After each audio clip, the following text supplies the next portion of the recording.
Good morning, good afternoon, and good night, wherever you're tuning in. We are Slava and Jonathan, bringing you the Side Quest podcast, where we talk about character development, stories, and all things that are world building.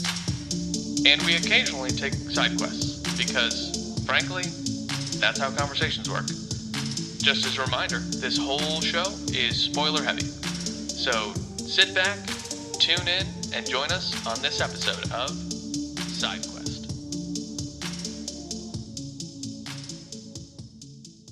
Hey there, good people. This is Slava jumping in the front of this episode to apologize for some audio quality issues you guys are going to hear during the episode. We're still working out some kinks with our equipment. We strive to make a good product for you. We want you guys to enjoy our discussions. Thank you for your patience, and let's get on with the episode. Well, here we are again, Jonathan. Here we are, out for a little roadside picnic, if you will. If you will. And we will. We will, just not yet. Just not yet. Yeah. So this. What did you think about the first read through? Before I ask you how your week is, just to because it's fresh in my mind. This question, before we get into it and all the side quests that come with it, as you read it, what was just a sentence or two on your first reaction? You want to get into it before you get into it. Nice. It's fun, but it's vignettes. And I like a fuller story because I have questions about the nature of things, and it's to me so far it's been a sci-fi slice of life piece, which is not a bad thing. It lives exactly where it's at, knows what it is, and lives there. But I want more, which is a good thing. Right, it's a good thing. So it's not bad. I know that you were worried because I didn't get back to you. It's just been a busy week. So, because Slav and I usually text about the books we're reading, notes, comments, whatever. And so I didn't message him about anything. And he's like, "So do you hate it?" And I was like, "No, I just haven't. I barely scraped by getting done what we needed to get done for the chapters today." Right, and so the reason I ask is because it is an unconventional science fiction novel. The cadence of speech, even, and they've done a good job translating them to where somebody who understands Russian can read Russian and maybe understand the culture. Yeah. So, but before we get into it, you said you had a busy week? Yeah, but I feel like I say that all the time. Like, nothing crazy's happened. I'm still pulling 10-hour days right now. We got yesterday off because our superior was like, "Hey, we've had a really rough first 3 months with just a lot of events going on. So let's all take Friday off." I was like, "All right." I mean, I know I've been pulling my weight, so yeah, very good. Yeah, I think for very different reasons, but maybe some overlap in them. That's been our go-to answer. This week has been busier than usual. Because now I have, let's just call them campaigns. It's just easy without going into the minutia. So instead of one campaign, I have 2 campaigns to monitor and plan out. Since March 10th, that's been official. Up until then, I was kind of helping out, providing support to this second campaign. But now it's officially mine. So it's been, 15 days or so of officially taking it over, and now I have double the work. The good thing is 95% of the time, team punches out at 5:30, and it's over for the day. So, and nobody takes their work home. That's one of the perks. But it's still, your day's now filled with double the amount of stuff you have to track. Yep. So the work is fairly easy because, I plan, strategize, and consult, but you still have to watch. So it takes brain power, and you have to be on top of things. Even though other people are doing maybe some of the heavier lifts, you need to make sure they're lifting the right things at the right time and putting them in the right place. If we're gonna stretch that analogy. Yeah, I get that. It's both a good thing and a bad thing when you're like having to do other people's work. Yeah, it looks good for you. It doesn't look good for them. Oh yeah, and this kind of came about in a strange way, and I I have no evidence of anything, so I'm not going to speculate. But in the middle of February, out of the blue, during a staff stand-up meeting, we were just told, hey, Slava, you're taking care of this now, officially on March 10th. Why don't you just figure things out and start taking over slowly and providing support, and then March 10th, this is your campaign. And nobody... Did that person get let go? No. They're still there. And Friends with the higher-ups, eh? I don't think so. The way the hierarchy's set up, no. The higher-ups are great, and they treat everybody well. They're really good about, having your back. The one campaign I was on, it is a lighter load than the one that's been given to me. The only thing that makes it difficult is the steps needed to gather the information, because there's just more obstacles for the first campaign. Interesting. Yeah, it all sounds very secretive, but for now, it's my personal life, and how are we going to keep it? Yeah, that's fair. I mean, we're here to, I think I told you in the last episode, I was on a call, and the guy was like, oh, nice microphone. Yeah. And I was like, oh, yeah. He's like, do you run a podcast? And I was like, actually, I do. He's like, I know. I'm watching you. And I was like, weird. And you're asking me to buy your product? All right, cool. That's one way to do a sales call, I guess. The thing is, though, the product that he's selling is super great. And, totally fine giving a shout-out to them because it's a great product. It's called Mutiny HQ. They basically allow you to do A/B testing on a really personalized level for whatever ideal customer profiles hit your website. So if you are trying to talk to general managers of restaurants or something, just to throw an example out there, but you know that the users of your platform are going to be the cook fryers, you can create personalized web journeys on your website the second that they hit there, where it's like, hey, tell us a little bit about you, and then it loads the personalized journey for the general manager, and then the cook fryers next to them, and they both go, wow, there's the value proposition here fits everything that I need, all of my pain points. It's a really great product. So, full shout out to them. The problem is that the minimum units per website visit that we need to have, we don't have. So that's a little harder because we just I think it was 10,000 units, and I think we see... No, it was 15,000 units, and I think we see 5,000. It was stark difference, and it's he was like, we create benchmarks so that you'd see the value of before and after, and you'd have to pay for 4 months to get your first benchmark, and I'm not going to put you through that. He and I had a great chat, but good. He was, it's the honest sales call where it's look, we're not a product for everyone. We're not a product for small business. We're not a product for whatever. And our issue is that we're super niche, our specific industry. So we don't have 15,000 units per month or whatever. Yeah. I always appreciated those, and still do, those kind of sales calls. And what I try to do, and have been successful probably 8 out of 10 times, is give a salesperson a chance.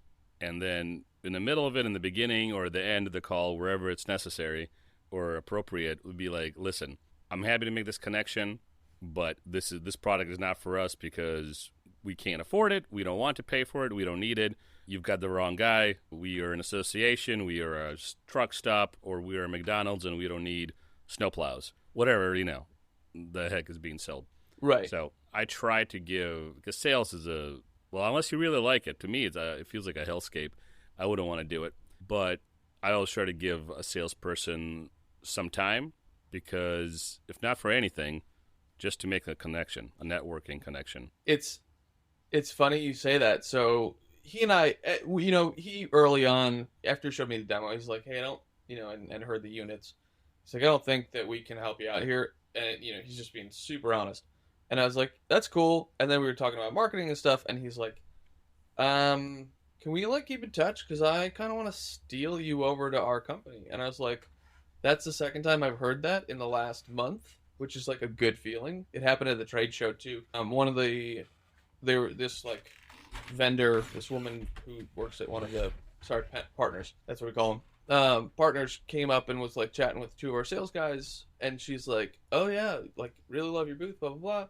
And one of them was throwing me the praises and stuff, and it was cool. She's like, well, I've got an opening on my team. I'm trying to rebuild And he's like, no, you can't have him. He did so good. Like, you're not allowed. And so it's the second time that this has happened, which, you know, is a nice feeling, right? Yep. So. No, I bet. All right. So let's get back to Business? The Way of Kings. Yeah, pre Way of the Kings. We're going to read a short little synopsis plot, and then we're going to start talking about it. Sounds good. So this is straight from Wikipedia. I'm going to read 2 short paragraphs, and then we're going to get into Roadside Picnic. So, Roadside Picnic is a philosophical science fiction novel by the Soviet-Russian authors Arkady and Boris Strugatsky.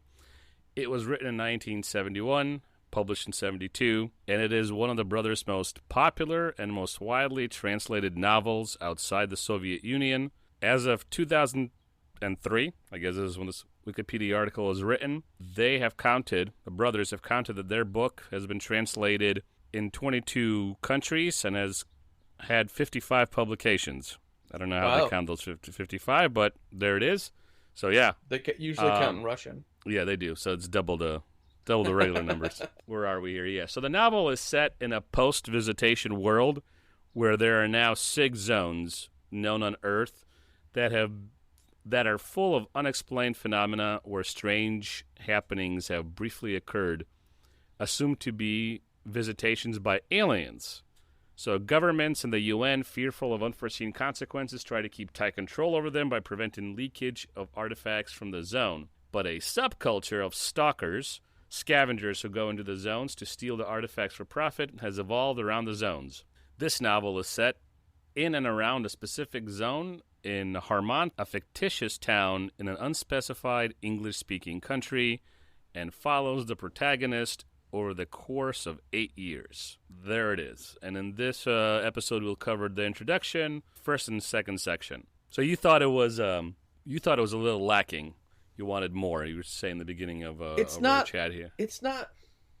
So it's hard to use words. That's the podcast. That's it. I'm done.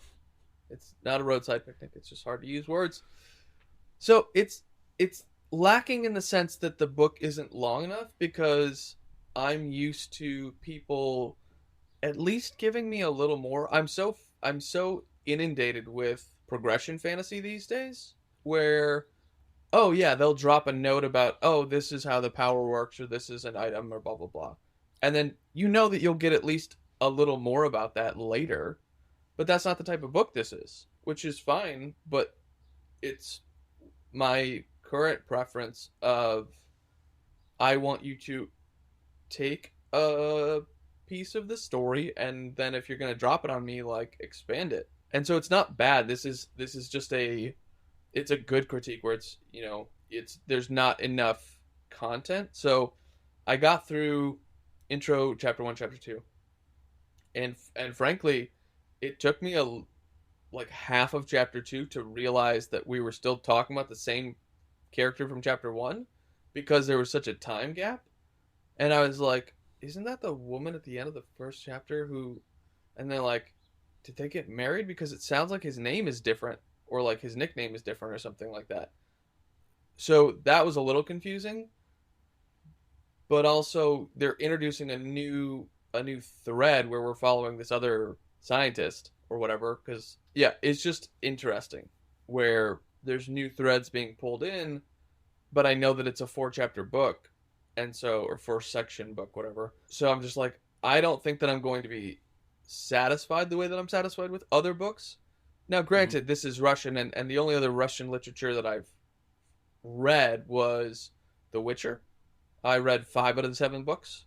Again, translated, because I don't speak Russian. But it's a different writing style, which is cool and fun, but there's a little bit that leaves, it's like drinking a glass of water and still being thirsty. I'm like, well, I'm not satisfied with the storytelling, and that's only because it's not told in the way that stories are told in my culture, which is they're more complete. I mean, if you go watch like an ancient Greek play, and you go through and you go, oh, and then it ends, it's, you know, say it's a tragedy. You go, wow, all right, a little confused, but also like super glad I'm not Prometheus getting my eyes plucked out every day by ravens, and then I'm regenerated, you know? Right. Because the storytelling is just, it's different in different cultures. Yeah. So it's not bad. It's just I want there to be more. Yeah.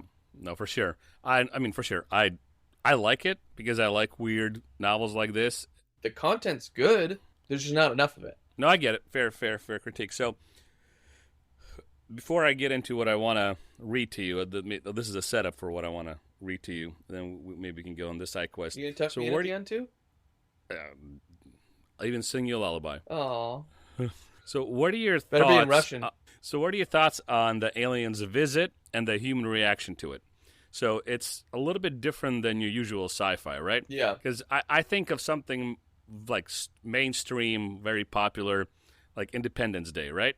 Mm-hmm. So you have a visitation, and you have two possibilities: evil intent, non-evil intent, positive intent, and then you have the idiots on the bridge or on the top of the skyscraper who think aliens are going to come and tuck them in and give them hugs and infinite knowledge, and they get blown to bits. And then you have the government and Will Smith's character connected to that, who are like, oh, no, we're about to get blown to bits. We need to react. We need to protect. And then, humans win. Will Smith. Will Smith punches an elephant or slaps an elephant. There it is. Not an elephant. Did I say elephant? An alien. So Will Smith was in slapping things for longer than just last year. The old slap and tickle. They'll slap and tickle. So you have that kind of sci-fi. You have aliens sci-fi, right? Like 1970s Alien and Aliens. Yeah. Where, again, the aliens are clearly like not Alien here and Predator, to play. for those who don't know. Are not here to play around and give you infinite knowledge and, tuck you in at night. They want to eat your face or impregnate you with their demon spawn, which will come out of your stomach and then spawn other aliens. Yeah. Just watch Alien. It's a really good movie. Also came out in the 70s, but it's Western, it's American, a different storytelling. So anyway, with that explanation, what are your thoughts on this particular visit? I mean, okay. So the visit itself honestly sounds reasonable. I'm a little bit ahead at the moment because I started chapter 3 while I was getting my oil changed. And the premise of the aliens only coming for a roadside picnic where we're just passing through and literally they're throwing their garbage out was like, oh, interesting. I mean, it's kind of fun, but if they're this extraterrestrial life that is intelligent enough to travel through space and time, I would say yeah, why wouldn't you litter on this planet of perceivably lower intelligent beings who haven't even figured out how to travel through light speed yet, like dummies. So yeah, leave your trash there. Let them play with your trash and try and achieve, extra nuclear weapons or something. Right. The technology it would take to travel the distances of space, light speed or no light speed, forget that, but just the technology and the time it would take to travel the distances of space, like even in our own universe, observable, what we know to be our universe, right? What we've seen with telescopes. Even to travel those distances, the technology it would take is almost incomprehensible to humans. Isn't there I'm sure some... No, go. You can finish. I'm sure, some scientists who are working on it or studying it can give you a synopsis of it. But even then, you strip away all the jargon, we still don't know. And the only thing we do know that it would take immense advances for it to be conceivable. So if an alien race is able to traverse the distances in space, they would not even think about what they're doing. No more than you and I going to a picnic in a park, thinking about the mosquitoes or the flies or the ants or anything that we're sitting on as we're sitting in this park eating, whatever, prosciutto and cheese, right? Right. And that's kind of what the Strugatsky brothers wanted to do, to pull out, out of the readers.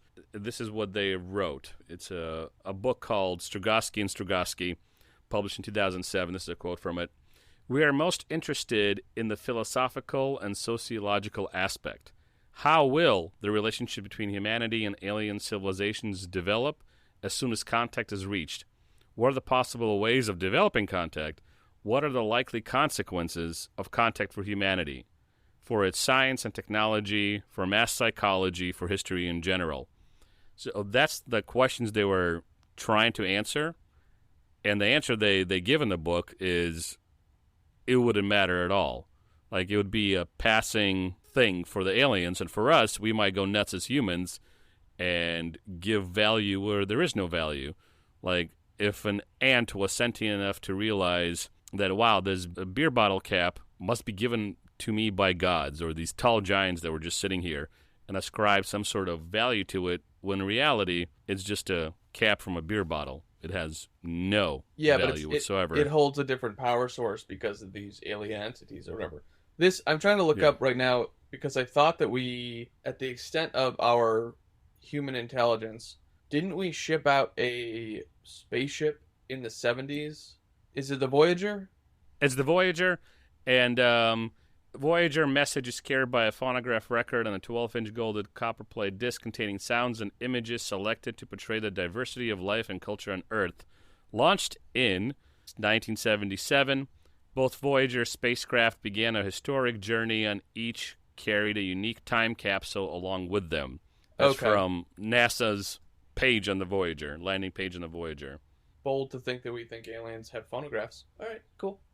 Even that makes the point that the Strugatskys are kind of making in this book, where, like, if aliens existed and they had the technology to come here, it would be no more than a picnic for them. Literally, it's a rest stop. They literally put their spaceship down to take a poo and maybe grab a Snickers bar out of the trunk, proverbially speaking, right? Sure. That's it. That's all that's happened, you know. But the interesting thing is how the humans are reacting to it, I think. At least for me, and, you know, probably for the authors too. Because, you know, like, what do they say? What are the likely consequences of contact for humanity? That's in the book letters that they've written that are recorded in the book I mentioned in Strugatsky and Strugatsky 2007. So you mentioned Ursula Le Guin. She also has some commentary on it, and so I'll read it and let you... Yeah. She says it's an unusual first contact story because aliens have visited the Earth and gone away again, leaving behind them several landing zones littered with their refuse. The picnickers have gone. The pack rats, very but curious, approach the crumpled bits of cellophane, the glittering pull tabs from their beer cans, and try to carry them home to their holes. That's what she wrote in 2012. I think she died in 2018. Okay. So it was like recently, maybe 2019. Yeah. And then a guy named Carter, because I read a paper on it, like a academic journal on it, and so this guy who I'm reading, he quotes a guy named Carter. He goes, likewise, Carter noticed how science fiction elements are ever present, and to be sure they're the turning point of the story, but they're far from the gee-whiz pyrotechnics that a fair percentage of the genre relies on, right? So even though this is science fiction, even though this is aliens, there's no Will Smith punching aliens. There's no aliens creeping through spaceship, careening in space. There's no Riley, I think her name is in Aliens, right? Yeah. I forget. Yeah, I think that's Riley. Right. So there's no Riley. It's just 6 countries with 6 zones and this mythos around the zone. And I'm going to, spoiler alert, there is the Golden Circle, which is the kind of legend of the zones, and it happens to be in this zone that we're viewing through the eyes of Red, protagonist of the story, that supposedly grants wishes. But, like, where did this... So yeah, it's been mentioned a couple times. But where did this legend come from? From the stalkers, who have apparently, like one of the guys in Chapter 2, the guy who loses his legs, he has seen it and claims he's used it, or at least, you know, alludes to using it. Yeah, but he sounds like a wacko. Well, he's called the Vulture, so if he's not a wacko, he's at least a liar and a shyster. Picking up the scraps, right. So yeah. What was the deal, and this is one of the questions where it's like, okay, well, but tell me more. So Red has this, he goes out, I liked the nuts and bolts thing, the Hansel and Gretel, that was cool, but his buddy, whatever his name is, and I think they referenced him as the scientist who died in a later chapter. I just can't remember his name. But, Kirill. yeah, so gets this like silver spiderweb thing on him and then dies from a heart attack, but Red checked his back like 2 or 3 times. I doubt that that'll be explained because this is Russian literature, and so It won't be explained. right. The thing is, the zone killed him, and that's why there's so much danger, and that's why Red is, as eccentric is the wrong word.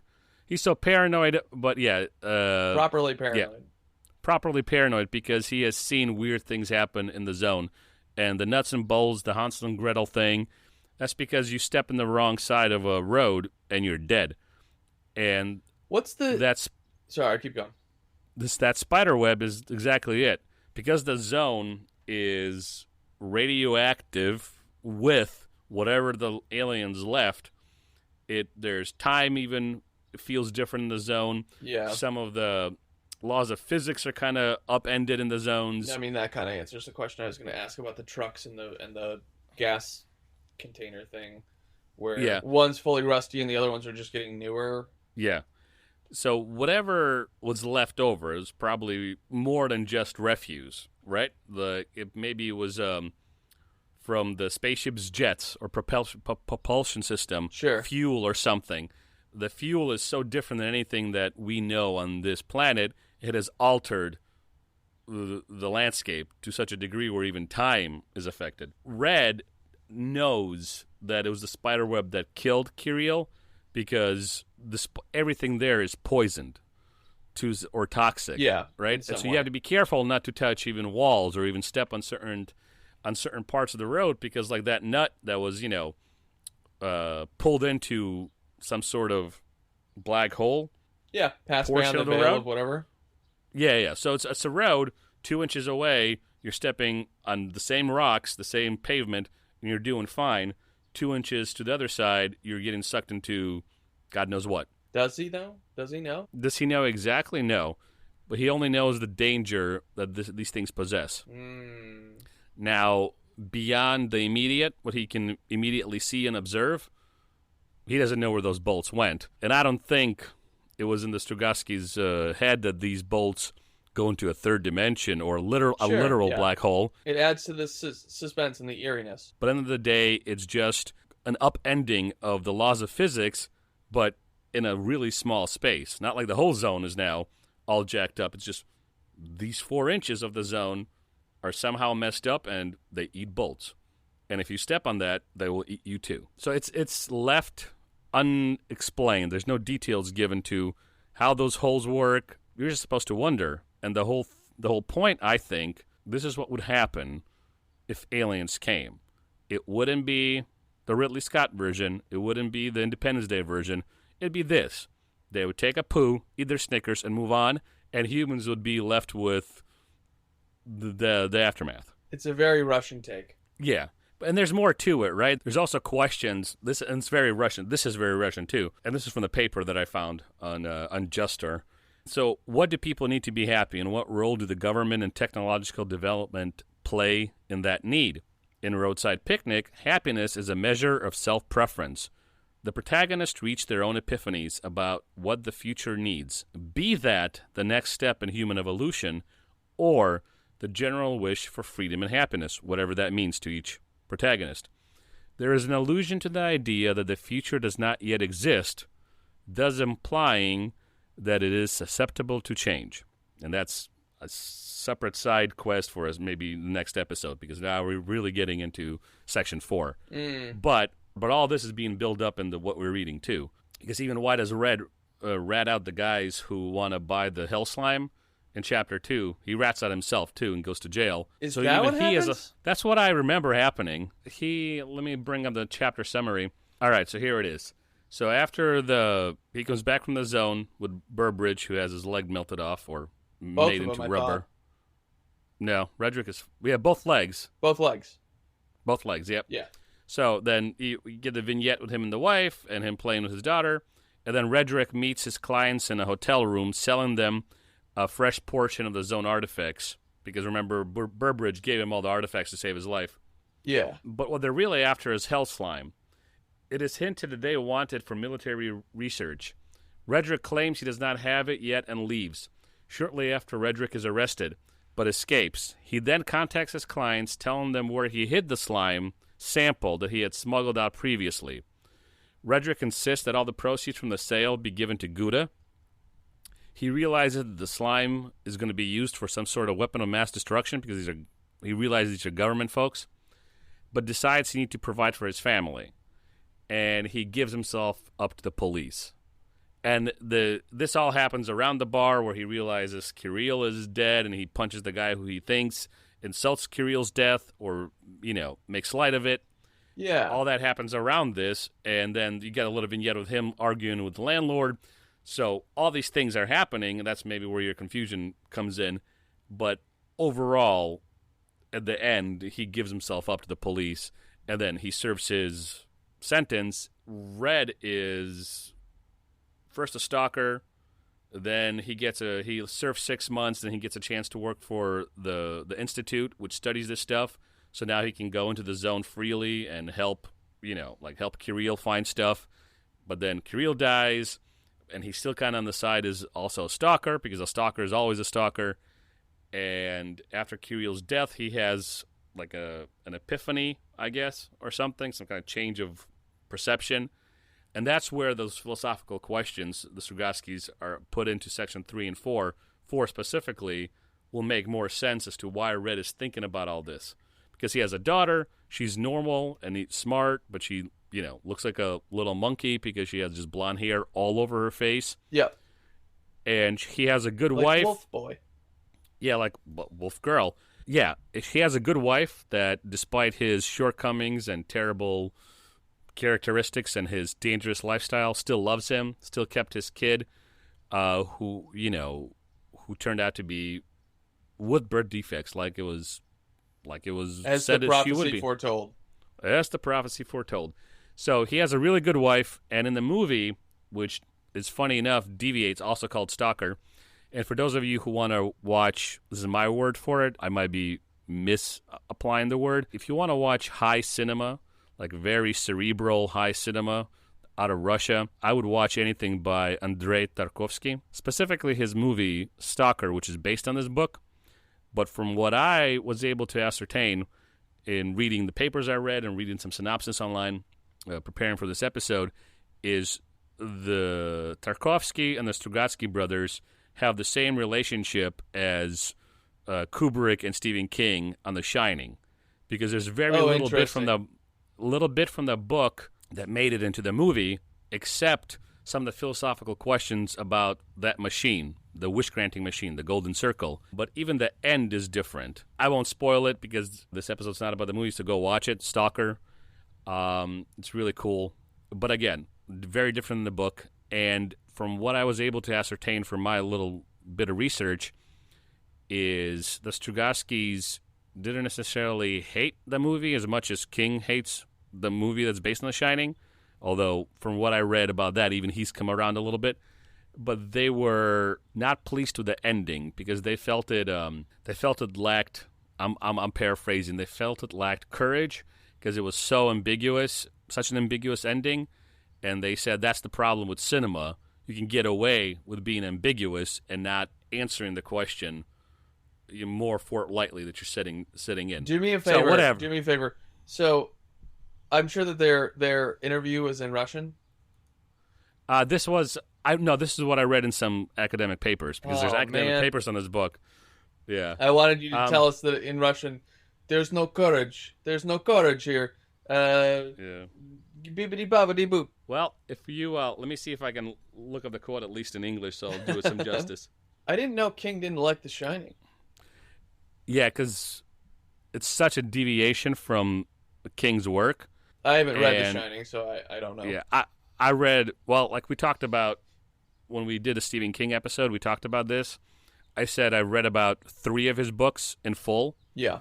And then about 99%, maybe a little less, whatever, a lot of his short stories. And The Stand, I didn't finish it, and The Shining, I didn't finish it for whatever reasons. Just it didn't keep me. Neither of them kept me. Didn't he write interested. The Mist as well? Was it The Mist? They were trapped in a grocery store. There's aliens or something. Yep. He wrote that. That's one of. I really liked that. That was good. Yeah, that was really good. Really good piece.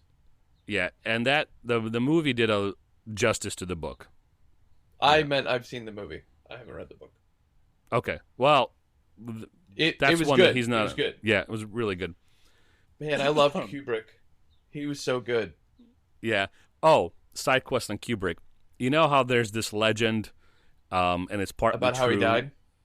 No. Oh. Not even that. That's interesting All right. too. But all right. but how he would Whether or not he made the moon landing? no. We're not going to. All right, man. All right. What's the third one? What have I missed? Well, how he used to how he used to make the actors do like 400 takes. Oh, that's not a myth. That happened.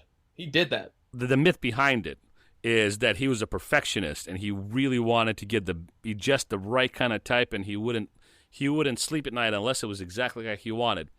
That's part of the story. I saw an interview, and I mean, it's the internet, so it could be edited to say anything you want, but I saw an interview on Instagram, so it's even less trustworthy. But as I was scrolling, it came up with Kubrick's face. What he said, he's like, yeah. People say I'm a perfectionist, I'm this and that, but actors are just lazy. They make you think that they read the script and they want to act. Then they get on set and they don't know the script. That's 100% true. If I make them take 100 takes, hey, they actually get it in their head, and that 100 take comes out with what I want to see. That's true. So that's I was true. like, you jackass. But it's funny that hey. No. That's the business. This is it's I'm the not. business. I'm not even blaming him. It's the business. So I paid to build my own short film. Had a buddy of mine. I helped come up with the story, but he actually wrote it.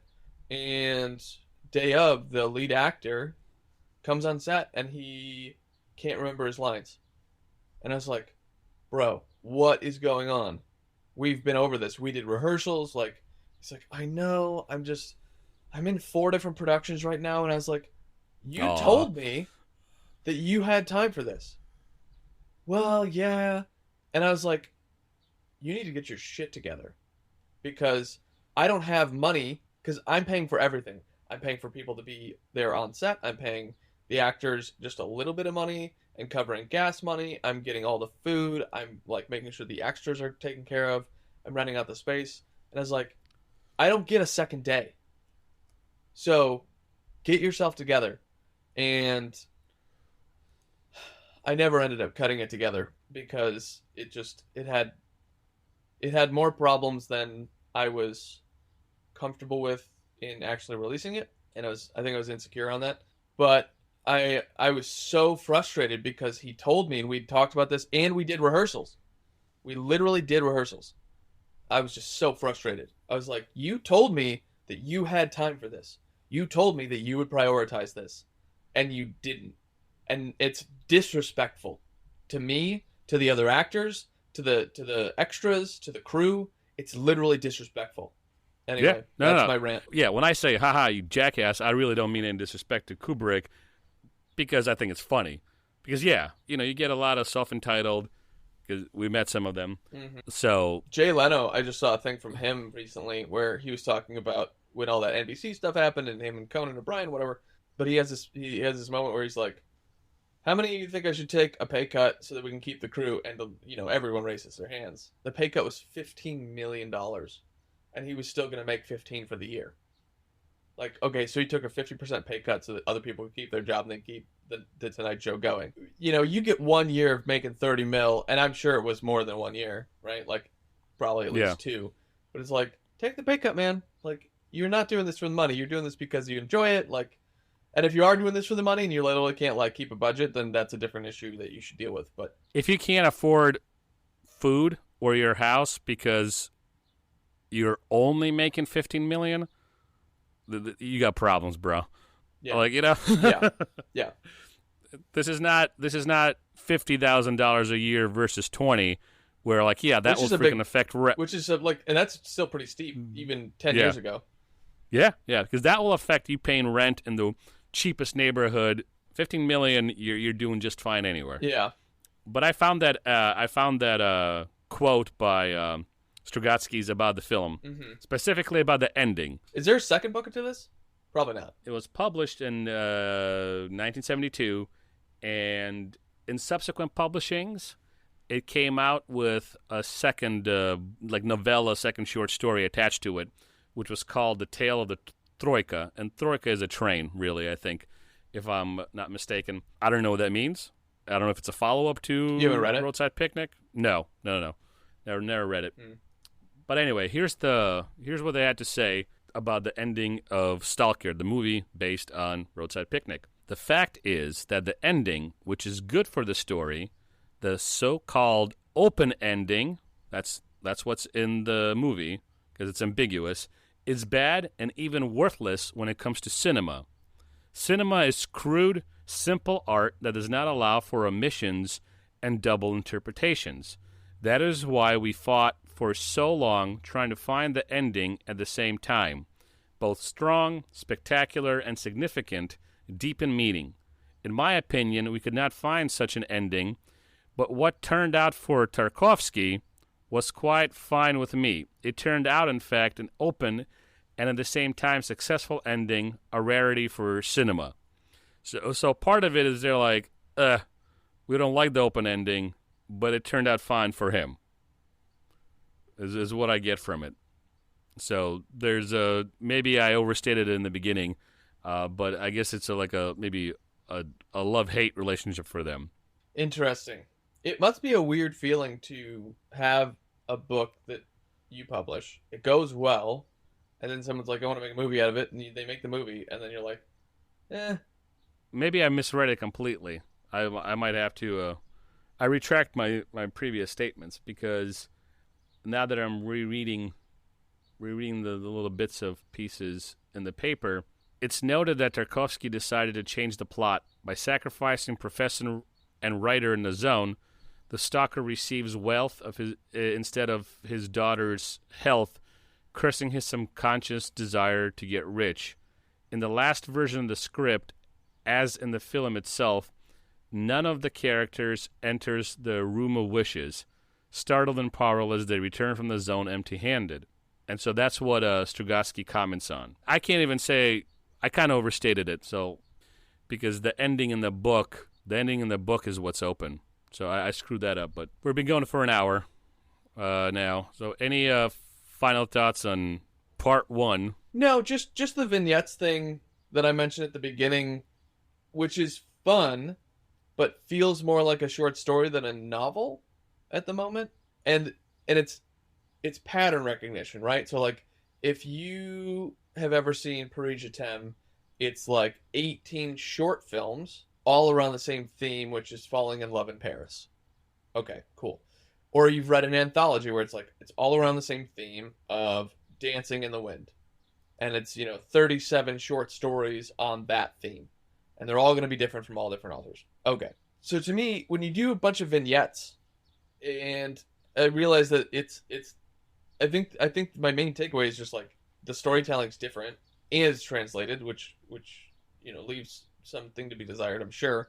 Again, not bad, just different and a little challenging to love for everything that it is. Appreciate, yes, but love, I don't dislike the book, and I'm sure that I'll read it again, but it's not in my wheelhouse for life-changing or top 10 or most entertaining. Certainly it's in a category of its own where it left me wanting more, which is also a rare category.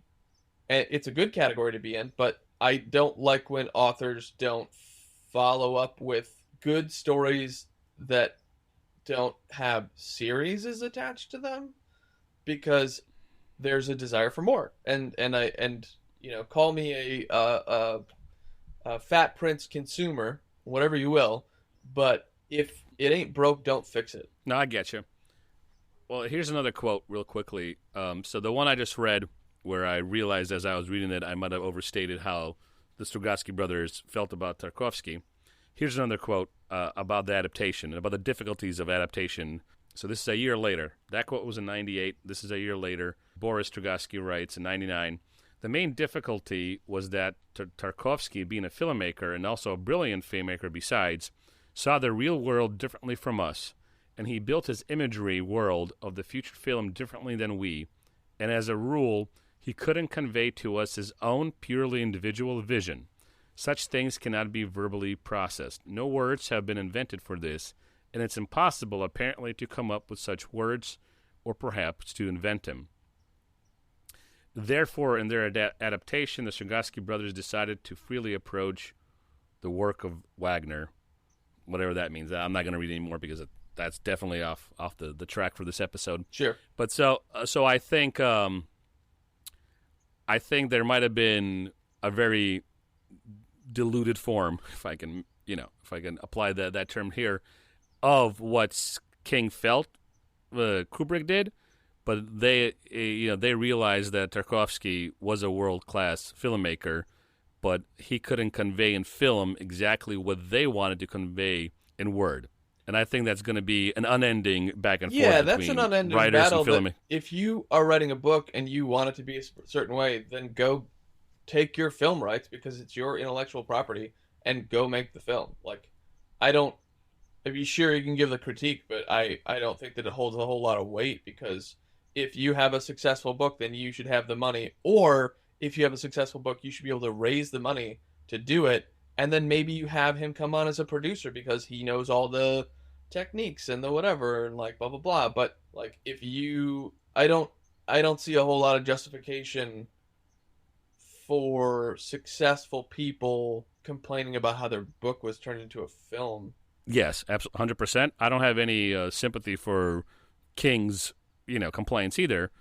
I mean, I might understand him. I'd be like, no, I get it, what you're saying, yeah, but you sold the rights. Yeah, and Kubrick, in his interviews about it, was like, yeah, I'm telling a different story using the framework of The Shining, and some events kind of are transposed, meaning like, they're not directly replicated in the film. Transpose is how I would say it, but it's my story now, bro. I've enjoyed The Shining. I watched it probably 30 times in my life. I love The Shining. I love Kubrick films. And I love King. I really do. His short stories are amazing. Yeah. His book, It, I think it's great, aside from a few critiques, but hey, who am I? Whatever. I've never actually read It. Everybody can have critiques about anything. Aside from a few minor critiques where I was like, eye roll, I liked the book because I could identify again with some of the kids and what they went through and how they're processing the world around them. I can get that. I like Needful Things. I think it's a great premise, great plot, garbage, dog shit ending. If you read the ending of Needful Things, you want to throw the book across the room. The Stand, is it Deus Ex Machina type stuff? Where it's like, oh, and suddenly, da-da-da-da. Yeah. It's like, yeah. Okay. And it involves, and spoiler alert, it involves a bouquet of fake flowers. There's this great scene where this guy who's injured, it's almost like a movie scene, this guy who's injured, he's leaning out of a car and aiming a gun at Ace Merrill, who's one of the antagonists, and he blows Ace Merrill's head off just in time, saving somebody. Great. And then Sheriff Pangborn, who's the protagonist, fights with Leland Gaunt, who's the main antagonist. And in their fight, and Leland Gaunt's supposed to be kind of like a devil, demon, something like that. Like, he bests him with magic. Like, fake magic. Magic. Like fake magic, though. Not like even magic like in summoning an angel or the forces of light or whatever, which would be just atrocious also for this setting. But bests him with illusion, like a sleight of hand with fake flowers. And King even gets it in a lot of the stuff that he puts out online when he talks about his writing style and his craft and his books. He even pokes fun at himself sometimes that people don't like the ending of his books. And that's even brought up in the new It series, the 2-volume It that came out a couple of years ago. He makes fun of himself because the character that plays the writer in the movie, he's talking to antique shop owner who's played by King himself. He sees his book on King's counter. He's like, "You want me to sign it for you?" And Stephen King, who's playing the owner, goes, "Nah, I didn't like the ending."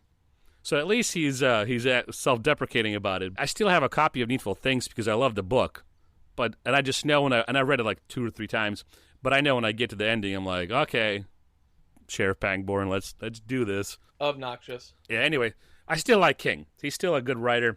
Yeah, you don't have to like everything that anything and everything that a person does, that's rare. Yeah.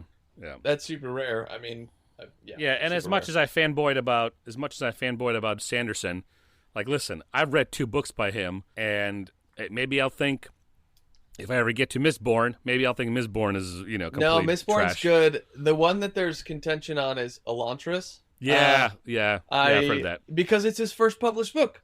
And, like, I really like Sanderson a lot, but Elantris, like, the pacing's not right. And it's just because you can see the inexperience, because it's his first published novel. But the thing is, I say inexperienced very lightly, because before he published Elantris, he had written 19 novels. 19! That didn't get published. Like, that's a lot of feat. practice. That's only what he's told us about. That's not even like what he hasn't told us about, because it's there. And so it's no disrespect. It's just that Elantris, and he has said this about Mistborn in particular, because Mistborn will probably be the first movie made due to the timeline of the Cosmere things. That there are things that he would change because he's a better writer now, and it's like, okay, cool. But man, he will be doing a second sequel to Elantris because there are things that are not told yet, and it's part of the story, and I get that, and it's cool. But man, Elantris is not my favorite book. But the thing is, like, we have to appreciate it at some point because we wouldn't have gotten the other 19 novels that he has published. Sorry, I think he actually is on 51 at this point for, like, not just Cosmere, but, like, books that are published that he has sold. Yeah, he does kids novels too, and they're pre-young good. adult. They're good. Like, there's a book called Arithmetist, which is like, it is 100% a kid's novel, but the idea is that when you draw with chalk, it comes to life and the chalk fights each other. It's these 2D chalk drawings that fight each other, and it's like Pokemon meets chalk drawings meets like a kid in a wizard school, colloquially speaking. It's fun. I read it. There's no sequel to it, but it's like, wow, this is a fun story. Like, very enjoyable. But it's still a kid's book. And yeah, anyway, we divulged. We'll yeah. This isn't a side quest anymore. This is a new quest. But all that to say, Elantris is not my favorite book. Yeah. Yeah. All right. The last thing about the adaptation stuff, there's a woman who, this is from the academic paper, and I guess apologies to you and the audience. I should have read more of this paper than I did. The Strugatsky brothers were involved in some of the script adaptation with Tarkovsky. They were also, despite some of the maybe misgivings they had about how it turned out on cinema, which, like I said, were a lot less than I believed them to be when I started that side rant. They were involved in the script, and they even decided to change some of the elements that they would think would be better structure for cinema. Okay. So it's more gray than I thought. There's whatever. That's it. We'll leave that. That horse is dead, and well, I think that's part it, one. right? Yeah, part one of Roadside Picnic. We want you to tag a friend. We want you to comment on the episode. What stuck out to you? Have you read it? Have you not read it? Are you going to read it now? We want to know all the things. And as always, goodbye, good people.